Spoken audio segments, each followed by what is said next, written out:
Instant loan एप्लीकेशनों के बारे में आपने जरूर सुना होगा। ये लोग दावा करते हैं कि खाली 5 मिनट के अंदर पूरा का पूरा प्रोसेस करके लोन को आपके खाते में भेज दिया जाएगा। साथ ही में ये लोग ये भी दावा करते हैं कि आपका अगर जीरो सिबिल होगा या फिर सिबिल आपका बिल्कुल भी नहीं होगा तब भी आपको लोन को प्रोवाइड करवा के आपके खाते में भेज दिया जाएगा।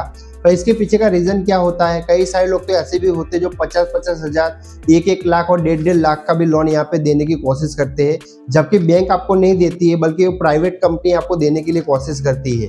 एक लड़का 8 से 12 घंटे की जॉब कर रहा है और जॉब करने के बाद में वो अपने घर पे आता है। घर पे आके दिखता क्या है कि उसकी मम्मी बहुत ही ज्यादा बीमार हो चुकी है।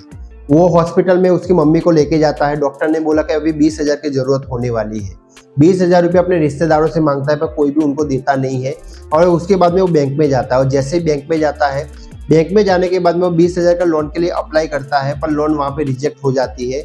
उसके पीछे का रीजन होता है उसकी सैलरी बहुत ही ज़्यादा कम होती है, इसके लिए उसको लोन नहीं मिल पाता है। अचानक से होता क्या है कि वो यूट्यूब पे ऐड दिखता है कि इंस्टेंट लोन एप्लीकेशन, मतलब इंस्टेंट लोन मुझे कैसे मिलेगी। तो वो बहुत सारी एप्लीकेशनों को देखता है और उसमें से उसको एक एप्लीकेशन पसंद आती है।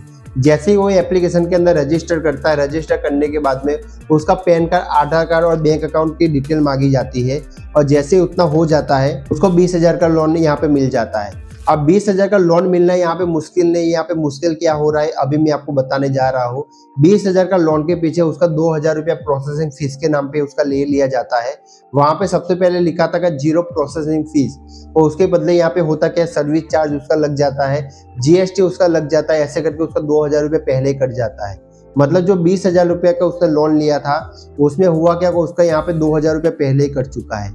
और अभी ये सारी कंपनियां क्या करेगी पता है? ये सारी कंपनी यहाँ पे ये करती है कि यहाँ पे 5,200 या फिर 5,300 रुपये के यहाँ पे आपको हफ्ता देती है। वो भी खाली 4 ही आपको हफ्ता देती है, ठीक है। मतलब लंबा हफ्ता भी आपको नहीं देगी।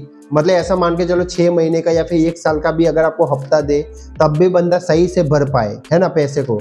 और यहाँ पे क्या होता है, एक बहुत ही बड़ा हफ्ता देता है कंपनियां। तो बहुत बड़े हफ्ते में होता क्या है कि कोई भी बंदा इतने बड़े हफ्ते को चुका नहीं पाता है। और यहाँ पे होता क्या कि आपने यहाँ पे देखा कि सबसे पहले 2,000 रुपया काट लिया है। उसके बाद में अगर आप देखोगे तो 5,200, 5,300 रुपया अगर आपको हर महीने भरना है 4 महीने तक।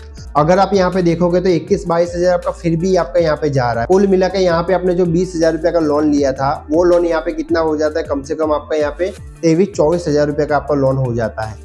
धीरे धीरे करके दिन जा रहे हैं और पहली ईएमआई अभी आने वाली है। पहली ईएमआई आने में अभी 2 दिन की देरी है और 2 दिन के अंदर उसको 5,300 रुपये की ईएमआई देनी है। और वो देखता है कि यार मेरे तो अभी दिन बहुत ही ज्यादा कम थे, 9,000 ही सैलरी आई है, उसके अंदर मुझे किराया भी देना है, मम्मी की दवाई भी लानी है, राशन भी लाना है, सब कुछ लाने के बाद भी अभी मुझे वो और 5,000 की जरूरत है। पर मैं और 5,000 रुपये मैं कहाँ से लाऊं और इनको मैं लोन वाले को कैसे दूं।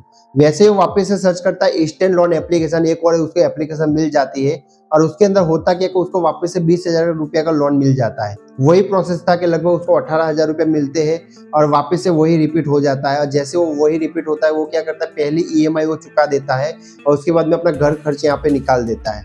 उसके बाद में वापस से वही महीना आता है। धीरे धीरे करके क्या होता है, उसका बर्डन यहाँ पे बढ़ता रहता है। जैसे जैसे उसका बर्डन यहाँ पे बढ़ता रहता है वो सोचता है कि मैंने तो यहाँ पे 20,000 से शुरुआत की थी और धीरे धीरे करके कैसे उसका 1 लाख रुपए का लोन हो गया उसको खुद को ही पता नहीं है। कमाता वो 12,000 रुपया है पर उसको देना भी हर महीने कितना, 35 से 40,000 रुपया उसको हर महीने देना पड़ता है। अब इतना ज्यादा क्यों देना पड़ रहा है, उसके पीछे का रीजन है शॉर्ट टर्म एप्लीकेशनों के अंदर ऐसा होता है कि शॉर्ट टर्म लोन उसको क्लोज करना पड़ता है। मतलब ऐसा मान के चलिए ये 4 महीने की अवधि है लोन को पूरा करने की, 3 महीने की अवधि है और ऐसी अवधि में ही ये सारी कंपनियां काम करती है और इसी में एक आम इंसान यहाँ पे फंस के रह जाता है। कि इंस्टेंट लोन जितने भी एप्लीकेशन होती है वो काम कैसे करती है पता है? काम करने का सिंपल रीजन है कि उनको आपको ज्यादा से ज्यादा आपको लोन को प्रोवाइड करवाना और ब्याज दर को बढ़ा देना। ब्याज दर यहाँ पे आप मानोगे नहीं, लगभग 36% तक भी आपका ब्याज दर बढ़ जाता है। मतलब नॉर्मल अगर ब्याज दर की बात करो तो 18% होता है, ठीक है, और ज्यादा से ज्यादा अगर मैं बात करूँ तो 36% तक होता है। और कई सारी एप्लीकेशन ऐसी भी है जो 60% तक भी आपको ब्याज दर आपकी ले लेती है। अगर आप शॉर्ट टर्म अगर आप लोन ले रहे हो तो यहाँ पे इतना ज्यादा आपको ब्याज देना पड़ेगा। और इतना ज्यादा ब्याज देने के कारण होता क्या है पता है, कई सारे लोग चुका नहीं पाते हैं और जब भी वो लोग चुका नहीं पाते तब क्या होता है, उनके कॉलिंग पे यहाँ पे धमकी आना शुरू हो जाती है। अगर आपने पैसा नहीं चुका है तो आपके ऊपर पुलिस केस हो जाएगा। अगर आपने पैसा नहीं चुका है तो आपका सिबिल स्कोर खराब हो जाएगा। अगर आपने पैसा नहीं चुका है तो आपके साथ में बहुत ही ज्यादा गलत हो सकता है, वो आपके घर तक भी आ सकते हैं। ऐसे करके आपको धमकियां दी जाती है। और अभी आपको करना क्या है, मैं आपको वो जानकारी देने की कोशिश करता हूँ। अगर आपकी भी पहली ईएमआई आने वाली है और ईएमआई बहुत ही ज्यादा है, मतलब ऐसा मान के चले 5,000 या फिर 7,000 रुपया ईएमआई आपकी बन रही है, तो आपको सबसे पहले क्या करना है, वही कंपनी वाले को आपको कॉल करना है। कंपनी के कस्टमर केयर में आपको बात करनी है और आपको बताना कि क्या 4 महीने की जो ईएमआई है वो क्या 8 महीने में कन्वर्ट हो सकती है। वो बोलेगे कि ऐसा बिल्कुल भी नहीं होगा। तब आपको बताना कि आपके सीनियर से मुझे बात करवा दो, क्योंकि मेरी प्रॉब्लम यहाँ पे ये हो चुकी है।